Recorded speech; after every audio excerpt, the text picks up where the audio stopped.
Hey you guys, it's me Rachel here with Senza Tempo Cane Corso. So I'm here with Switch. This is her litter out of Prima Tali. Prima Tali is our Italian import, producing super phenomenal puppies right now. Which, mind you, if you know his pedigree and you're familiar with the Italian dogs, then you would not be surprised by that. Not a lot of refinement in the body on Prima Tali's side, but there is on with my dogs. So far we've been getting pretty good results out of him. I've used him with one other female, which is Ibiza. Ibiza is the daughter of Mad Mortigan and Nirvana, and Switch is the daughter of Mad Mortigan and Trinity. So very, very, very similar pedigree to both of the females that I've put him to so far. This is a nice rainbow litter. So we've got blacks, blues, and those are solid blues. Those look to be solid blacks. We have brindles, we have reds. This is a red.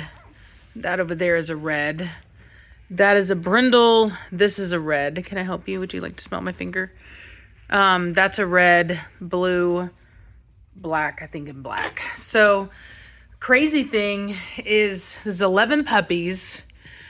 4, 5, 6, 7, 8, 9, 10, 11. Yeah, I don't want to make a liar out of me. And all of them are males except for 2. So pretty cool. Normally I'm used to seeing a lot more females than males.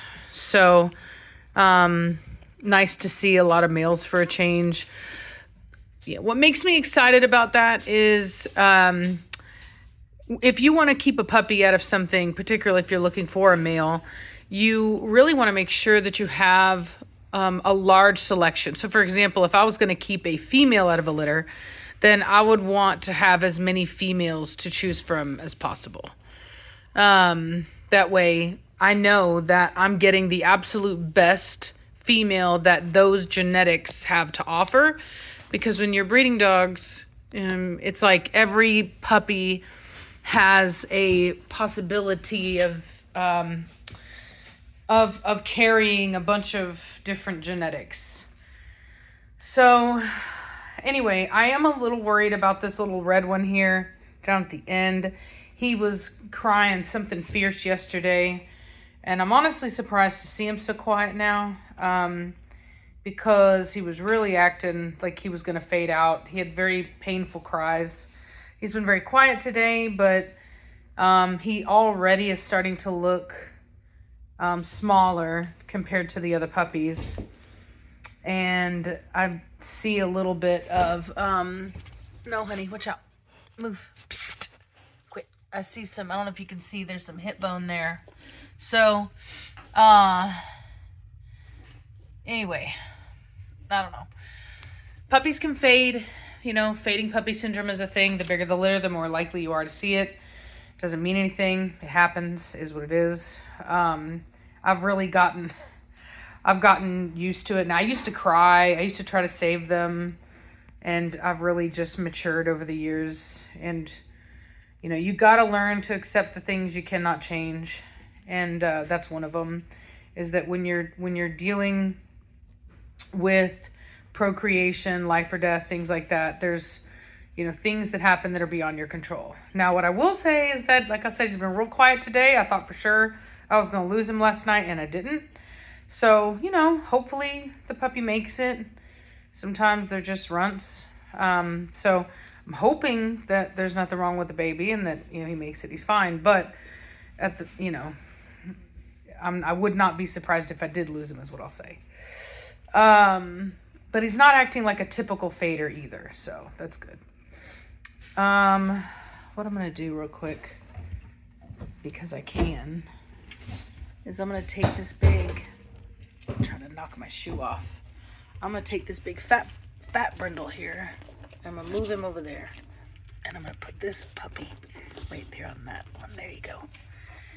And give him that one. Nope, hold on, that's not it. Right there. There you go. There's the tip. All right. So with the belly looks pretty decently full though. So it looks like he's eating. So sometimes when you have a bigger litter like this, you do have to kind of come in and manage, push off some of the fatties, let the smaller ones, eat.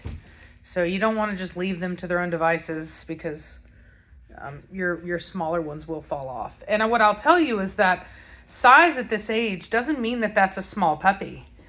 It really is luck as to where they end up in the uterus. Some get like a better connection than others, particularly the larger the litter. In fact, I have a male here at my house that somebody brought back because he was too much for the owners. And he's a solid, 150 pounds, a huge dog. And he was the runt of his litter. So it just, it's not as like clear cut as a lot of people like to think it is. A lot about size at this age is luck in the sense of where they implanted in the uterus. And then also just, appetite, because if this guy started off smaller, even if his DNA genetic code says that he's going to be a huge dog, right now he is what he is, right? Where he ended up in the womb. And so he is, smaller. And if that puppy ends up being okay, the reality is that he has to compete with all of his siblings, which are much larger than him. They're going to push him out of the way. And so he may continue to be small until he's out of here and in his own environment in the home, and he's not competing with anybody for food. So, it's just one of those things, but there's never a guarantee. And a lot of people want that, when they're buying a breed as large as a Corso, people want size.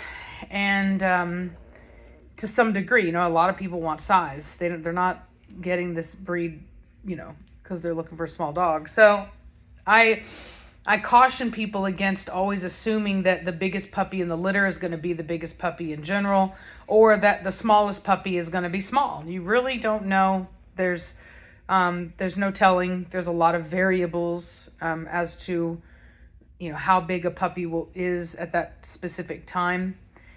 So just something to keep in mind. But I'm really excited about this litter. There's, like I said, there's a lot of potential in here. And I'm just really excited about about the potential for really nice dogs. I was looking at, I cannot remember his name right now for the life of me, but there's a, I think it's like Urban Degrassi or something. Urban Degrassi something. I'd have to look, but Primatali's father is a very, very popular, successful dog that's produced a lot of really fantastic breed type, really great heads. The Italians, that's what they're known for. That's where you go when you're looking for, when you're looking for good breed type in the head, because they've always tried to maintain that. Not to say that you can't find a Corso in Italy that doesn't have a good head. But, overall, I think it's Urban Degrassi. Anyway, really excited to see what we get out of this. Switch produces fantastic structure no matter what she's put to. She herself has fantastic structure. So really excited to see what we get. I've got a lot of opportunities here to select back a really good dog. I'm not much for color, but what I will say is that, it's nice to be able to pick a puppy that has a different color than what you've always had. What I will say is there's not many really popular red males. There's one back in the day named Simon that was pretty popular. He's in a lot of pedigrees. But as far as red Corso, it's not like super rare, but it is relatively rare. I mean, there's 3 of them in this litter. I don't usually get a lot of them. I usually get at the very most 1. This is quite a few This is like, I think, the most reds I've ever had in a litter. And so anyway, so we'll see. We'll see. There's a really nice blue male in Smurf's litter. I've never gotten to keep a blue male either. So I always go on structure, head type, all of that kind of stuff. And usually the black and the brindle dogs are just the nicest. It's just traditionally been that they are often the nicest.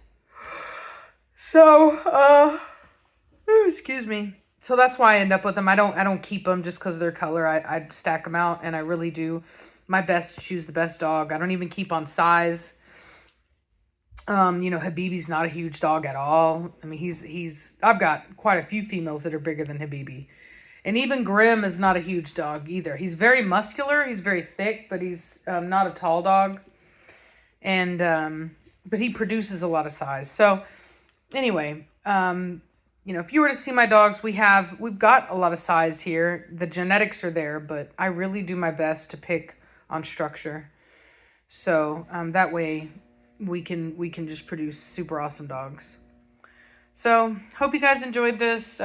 Really excited about this litter. It's my second litter out of my Italian import Primatali, Del Imperio. I think it's Del Imperio de Mayo. So anyway, super, super exciting. Bye.